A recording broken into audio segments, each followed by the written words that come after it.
Good day, and welcome to Trusting God at All Times, a daily devotion of Peakland United Methodist Church in Lynchburg, Virginia. I'm John Vest. I'm the pastor here at the church.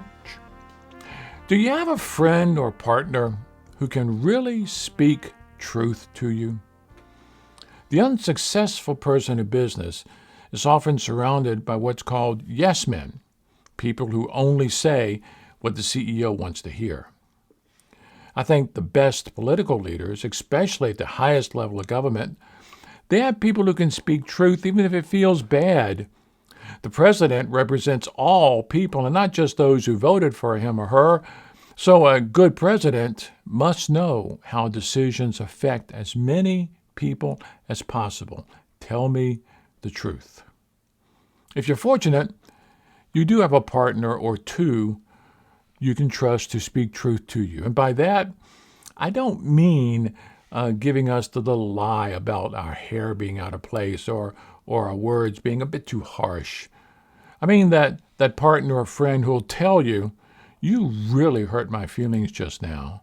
Or, why are you acting that way? Just because you had a bad day at work doesn't mean you get to take it out on the rest of us. Or it's time to leave the pity party and come home. You need to get over it. I read an article a while back about equestrian training, and it was titled, Exiting the Blame Game. Here's some of what it said. On every journey, there are inevitable bumps in the road and detours along the way. As you learn and grow, there will be times, and if you're like me, many of them, where you will feel stuck. Some of these stuck points come in the form of wilting motivation. Others may be difficulty learning, executing, and mastering a new skill. Still, others might arrive in the form of fear, anxiety, and self-doubt. When we find ourselves caught in one of these sticky places, it is human nature to seek explanations for the experience, and unfortunately, it is also in our nature to assign fault and blame in an attempt to convince ourselves that we know what's what and that we're right. Someone else is wrong.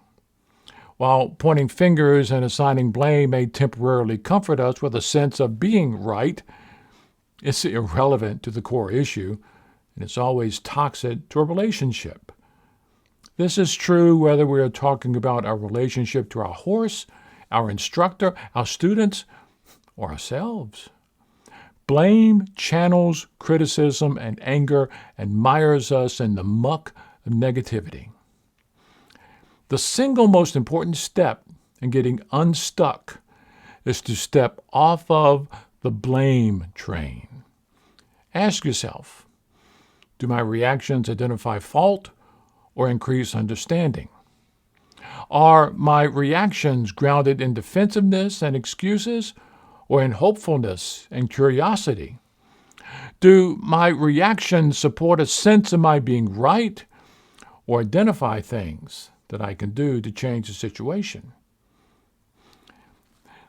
So what does any of this have to do with a daily devotion grounded in the Christian faith? Well, the New Testament letter to the church at Philippi, Philippians, it's a love letter of sorts, believed to be written by the Apostle Paul. The author clearly has a loving and supportive relationship with that Christian congregation, and the feelings, they're mutual. And as only a close, loving relationship can speak truth to each other, Paul tells the Philippians, work out your own salvation in fear and trembling. So, my friend, I may not know what is going on in your life, but I will say this to you. Get off the blame train. Look inward and allow God to minister to your soul. You may be challenged to do something uncomfortable, like ask for forgiveness.